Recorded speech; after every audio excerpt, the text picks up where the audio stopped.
For our legal team, we were told today to issue this.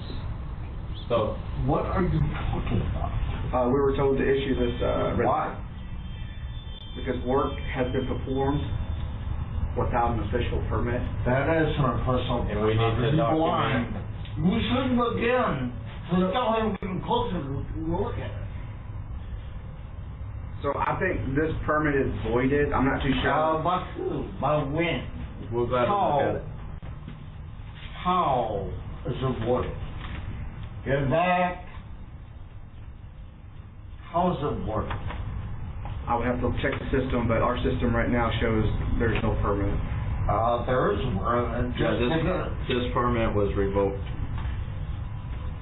What due process law did you use? 14th Amendment of the U.S. Would you like this realize right how screwed you people are? Would you like to take this?